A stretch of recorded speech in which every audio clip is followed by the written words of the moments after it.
Je vais continuer maintenant. Petit 3, représentation paramétrique d'une droite. Soit dès la droite passant par le point A de coordonnées x, a, y, a, z, a, et de vecteur directeur u de coordonnées a, b, c. Voilà, le point A est dirigé par le vecteur u. Et je prends un point M de coordonnées x, y à partir de D, quelconque.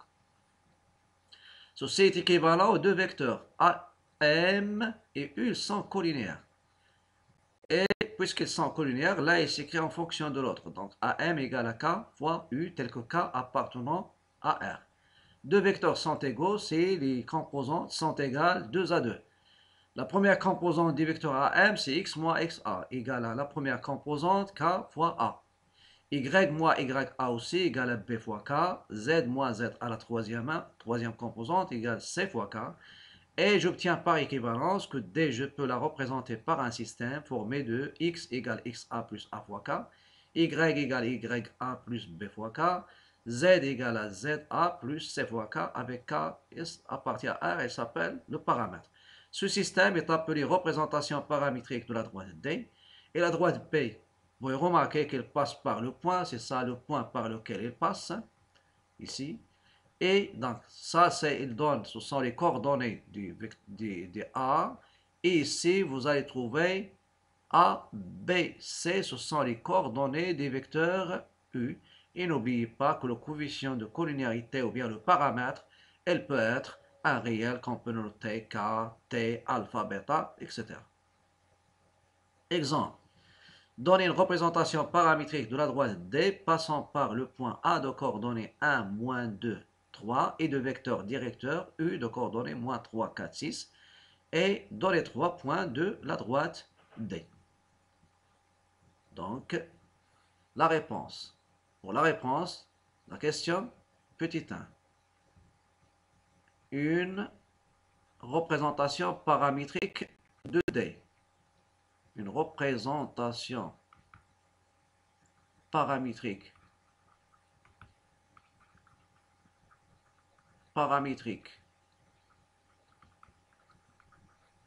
de la droite D.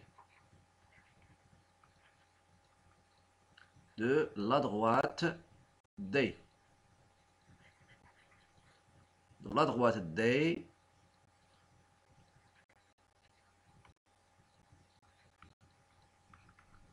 Passant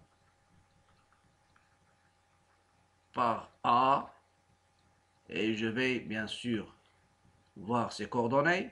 Le point A, c'est 1, moins 2, 3. 1, moins 2, 3. 1, moins 2 et 3. Et de vecteur directeur,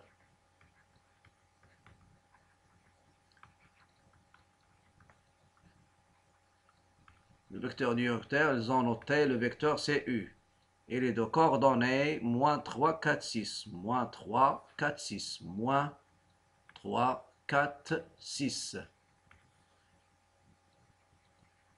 Quelle est cette représentation? On essaye de prendre uniquement la dernière forme pour l'appliquer.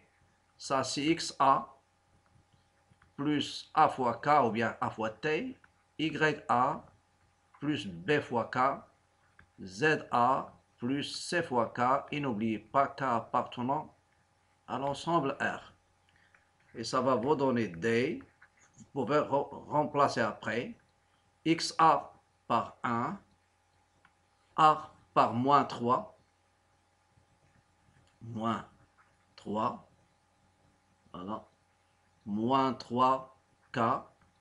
Y égale moins 2. Je prends moins 2. XB. YA, pardon. Plus 4 fois K. Et Z égale 3 plus 6K avec K appartenant à l'ensemble R. Et celle-ci, c'est quoi? C'est une représentation de la droite D. Représentation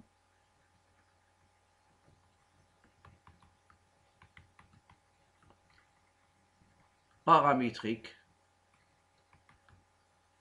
de paramétrique de la droite D. Représentation paramétrique de la droite D. Pour trouver un point. Pour trouver un point, il suffit de donner une valeur à k. Et ça me donne, une fois que je donne une valeur à k, ça me donne un point. Je peux, si je donne à k égale à 0, je trouve le point A. C'est le point A qui est de coordonnées 1, moins 1, 2. Donc ça c'est 1, moins 2, pardon, 3. Si je donne k égale à 0, ça me donne x égale à 1, y égale à moins 2, z égale à 3. Je vais donner autre point. Donnons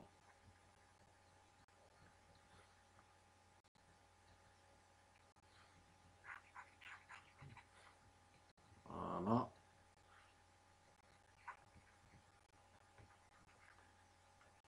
Trois points de ma droite D. Si k égale 1, alors ça va me donner le premier point. Je vais le nommer B. Si k égale 2, je vais trouver le deuxième point, que je vais le nommer C. Voilà, C. Donc, X égale, Y égale, Z égale. Donc, normalement, c'est 1 moins 3K, 1 moins 3K, moins 2 plus 4K, 1 moins 3K, donc 1 moins 3 fois 3, moins 2 plus 4K, plus 4 fois 1. Et pour la dernière, vous avez 3 plus 6K. 3 plus 6 fois 1. Et ça vous donne ce qui est demandé. 1 moins 3, c'est moins 2. Vous avez moins 2 plus 4, c'est 2. Et 3 plus 6, c'est 9. Et donc, et ceci, il me donne B de coordonnées moins 2, 2, 9. C'est un point de la droite D. Si je prends maintenant k égale à 2, x, ça sera 1 moins 3 fois 2, y égale moins 2 plus 4 fois 2, z, ça veut dire zc, c'est 3 plus 6 fois 2. Et je fais les calculs. 3 moins 6, c'est moins 5. Moins 2 plus 8, c'est 6. 8 moins 2. Et vous avez 12 plus 3, c'est 15. Donc, le point C, il est de coordonnées moins 5, 6, 15. Et c'est le deuxième point de D. Je vais prendre des cas négatifs pour déterminer le troisième point que je vais noter D. Vous avez x, xc égale 1 moins 3 fois moins 1. Ça, c'est x. Y égale moins 2 plus 4. 4 fois moins 1. Et le z, c'est 3 plus 3. Ici, c'est 3. Plus 6 fois moins 1. Et je fais les calculs. 1 plus 3, c'est 4. Moins 2 moins 4, c'est moins 6. Et vous avez moins 6 plus 3, c'est moins 3. Et ça me donne D, troisième point, 4, moins 6, moins 3. C'est un point de la droite D. Voilà, j'ai 3 points de la droite D. Et si je veux savoir est-ce qu'un point, est-ce qu'il appartient à la droite ou non, je remplace x, y, z par les abscisses ordonnées et côtes, c'est-à-dire du point. Et si je trouve le même paramètre, ça, il appartient. S'il y a une contradiction, il n'appartient pas. On a parlé de la droite. Maintenant, je vais passer au plan. Je sais que le plan, il a deux vecteurs directeurs et un point.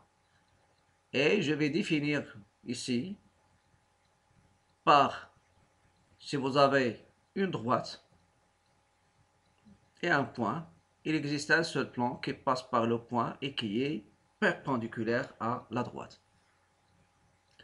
Donc, ce que je vais faire maintenant, je vais parler de l'étude analytique du plan dans l'espace et je commence par vecteur normal à un plan. Vous avez un plan, il est schématisé comme ça, c'est-à-dire par un parallélogramme. Je le schématise par un parallélogramme. Et c'est l'ensemble des points, bien sûr, qui forment un plan. Et on dit que le vecteur normal de vecteur, il y a un vecteur directeur d'une droite, mais ici je parle d'un vecteur normal. N est normal au plan P, c'est la droite delta. La droite delta dirigée par N est orthogonale à P, c'est-à-dire delta perpendiculaire à P. Ça veut dire, ce vecteur, il dirige une droite, que je l'appelle delta, et cette droite delta, elle est perpendiculaire bien sûr au plan. Donc delta, elle passe par le point A et elle est perpendiculaire au plan. Elle est perpendiculaire au plan. Donc passe par le point A est orthogonal ou bien perpendiculaire au plan. Donc un vecteur idée normal à un plan, c'est la droite passant dirigée par le vecteur normal N est perpendiculaire au plan P. Je cherche maintenant une équation cartésienne d'un plan, c'est-à-dire en relation qui lie x, y, z, qui représente les coordonnées d'un point M qui appartient au plan. Soit le plan P passant par le point A je la considère les coordonnées x, a, y, a, z, a, et de vecteur normal. Vous remarquez ici, je ne parle pas de vecteur directeur. Je parle d'un vecteur normal, sa direction, elle est perpendiculaire au plan P. C'est ça le plan P. Et la droite delta, elle est orthogonale, perpendiculaire au plan P. On a M de coordonnées x, y, z à partir de P. Il est équivalent au vecteur AM. Elle est orthogonale au vecteur N. Et je sais qu'une droite est orthogonale à un plan. Si elle est orthogonale à un plan, alors elle est, si elle est perpendiculaire à un plan, ou bien orthogonale à un plan, alors elle est orthogonale ou bien perpendiculaire avec toute droite contenue dans le plan. Donc, delta, il est orthogonal au plan P. AM, ça représente le vecteur AM, il dirige une droite AM, et delta avec AM, ils sont perpendiculaires. Donc, les deux vecteurs N et AM sont orthogonaux. Et je sais que deux vecteurs sont orthogonaux, c'est le produit scalaire des deux, il est égal à 0. Et je vais, bien sûr, trouver le produit scalaire. Vous avez AM, le vecteur AM, il est de coordonnées x moins xa, y moins ya, z moins za. Le vecteur n est de coordonnées ABC. Donc, x a fois x moins xa, plus b fois y moins ya, plus c fois z moins za ici. Donc, plus c z moins za. Et je vais essayer de développer. Ça va me donner AX plus BY plus CZ et plus, ou bien moins AXA moins BYA moins CZA. Ce moins, entre parenthèses, AXA plus BYA plus CZA plus CZA. Voilà, il y a un C ici, plus CZA, c'est-à-dire c'est le coefficient D. Et j'obtiens le plan P. Il est défini. Un point M de coordonnées X, Y, Z appartient au plan P. Si seulement si ces coordonnées, il vérifie une équation de la forme AX plus BY plus CZ plus D égale à 0. Et donc, P, il est représenté par une équation cartésienne de la forme AX plus BY plus CZ plus D égale à 0. Et n'oubliez pas que le couple ABC, il représente les coordonnées d'un vecteur normal. Donc, il faut qu'ils soient pas tous nuls. C'est-à-dire au moins un qui est non nul. Donc, avec ABC différent du couple 0, 0, 0. Celle-ci s'appelle équation cartésienne du plan P de vecteur normal n de coordonnées ABC. Il y a un exemple. Déterminer une équation cartésienne du plan P passant par A de coordonnées moins 2, 3, 1 et de vecteur normal. Le vecteur normal du plan, c'est 2, 3, moins 2. Et le point A, il est de coordonnées moins 2, 3, 1. Et je vais chercher l'équation et l'équation cartésienne. Et vous pouvez remarquer que l'équation cartésienne d'un plan dans l'espace, elle est semblable à l'équation d'une droite dans le plan, mais la droite dans le plan, elle a une équation de la forme AX plus BY plus C égale à 0. Ici, il s'ajoute plus CZ plus D. Donc, la question suivante. Dans la question suivante, petit 1, déterminant une équation cartésienne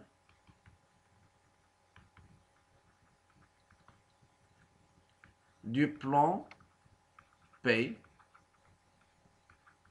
entre parenthèses, passant par A. A, c'est coordonnées moins 2, 3, 1. Et de vecteur normal. Attention, normalement, un plan, il a deux vecteurs directeurs. Et il a un seul vecteur normal. Un vecteur normal, ça veut dire la direction du vecteur normal, il est perpendiculaire au plan. C'est pourquoi je note n, l'initiale de normal. C'est 2, 3, moins 2. 3, moins 2. Donc, vous pouvez remarquer ici que celle-ci nous donne A. A égale à 2. B égale moins 3. C égale moins 2. Lorsqu'il y a, si je reviens bien sûr à l'équation, vous avez P d'équation AX plus BY plus CZ plus D égale à 0.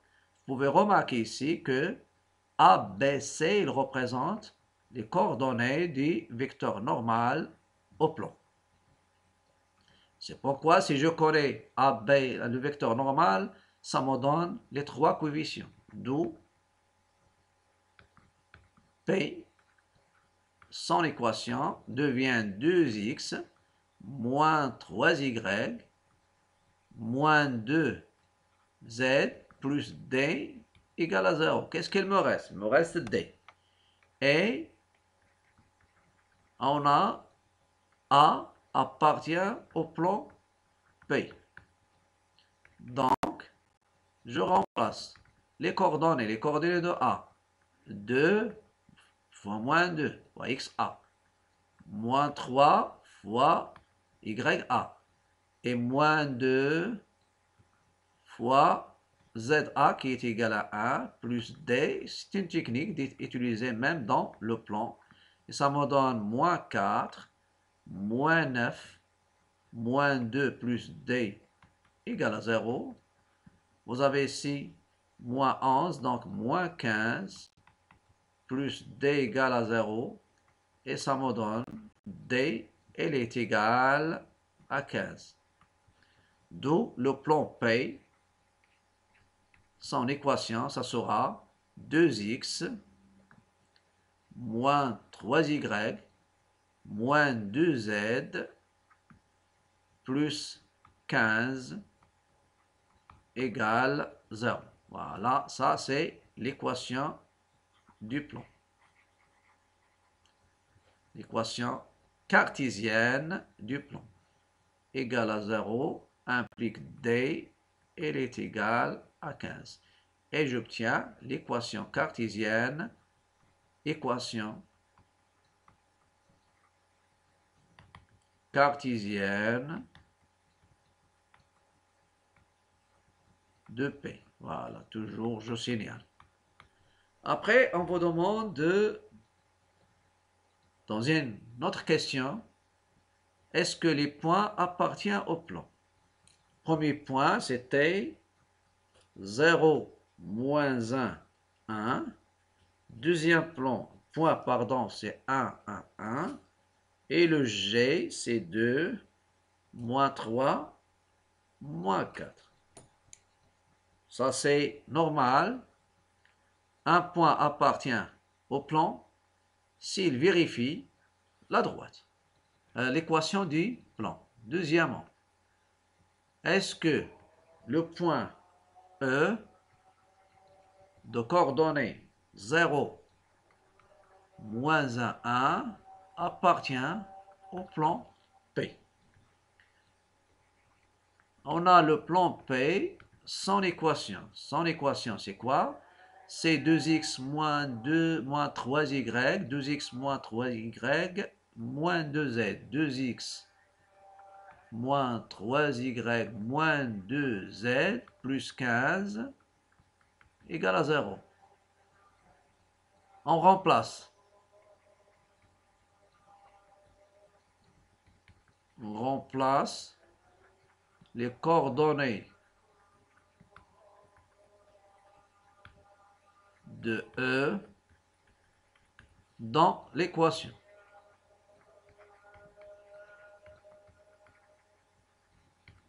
Dans l'équation de P. L'équation de P. Et je vais voir qu'est-ce que ça va me donner. Si elle me donne 0, il appartient. Si elle ne me donne pas 0, elle n'appartient pas. Voilà. Je vais remplacer 2 fois 0, moins 3 fois moins 1, et moins 2 fois 1, plus 15. Vous avez ces 3, elle est égale 3, moins 2, plus 15. 3 moins 2, c'est 1, donc ça donne 16, différent de 0. Donc, le point E n'appartient pas au plan P. Deuxième chose, est-ce que le point F de coordonnées 1, 1 appartient au plan P? La même chose ici. 2 fois A, c'est 2. Moins 2 fois Z fois 1 plus 15.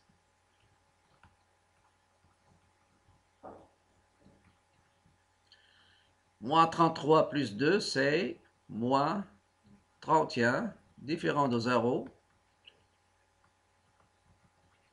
n'appartient pas au plan P. Ce qu'il nous reste maintenant, c'est le point G. De coordonnées 2, moins 3, moins 4. Je remplace. 2 fois 2, ça donne 4. Moins 3 fois moins 3, ça donne 9. 9. Et vous avez plus 8, plus 15. Vous avez déjà plus 15. Ça donne ici normalement 4, 19. 19 plus 9, donc c'est 19 plus 9, c'est 28. 28, donc ça sera différent de 0. Donc G, il n'appartient pas au plan P. Donc il y a une chose à rectifier avant de vous donner un exercice. Surtout, je vais corriger la partie.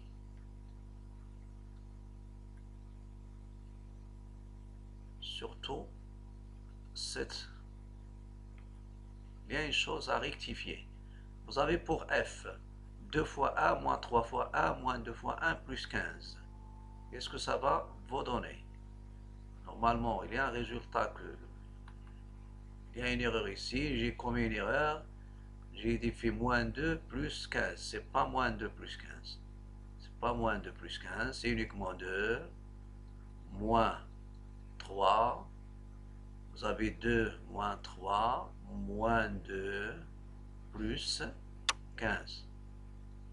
Et qu'est-ce que ça va donner comme résultat final?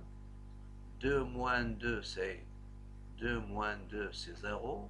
2 moins 2, c'est 0. Moins 3, donc ça donne 12. 12 différent de 0, donc il n'appartient pas au plan.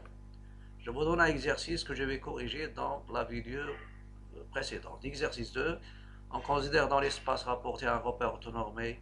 Je vais considérer le plan P d'équation cartésienne x moins y plus z moins a égale à 0 et le point A de coordonnées 2, 1, 3. Vérifiez que A appartient à P, n'appartient pas à P, pardon, n'appartient pas au plan P. Après déterminer une représentation paramétrique de la droite delta passant par A orthogonale au plan P, c'est-à-dire delta perpendiculaire à P, déterminer les coordonnées du point H, la projection orthogonale du point A sur le plan P, en déduire la distance à H. Ça sera tout pour aujourd'hui, pour cette vidéo, et n'oubliez pas de s'abonner, n'oubliez pas aussi les likes et les partages pour soutenir la chaîne.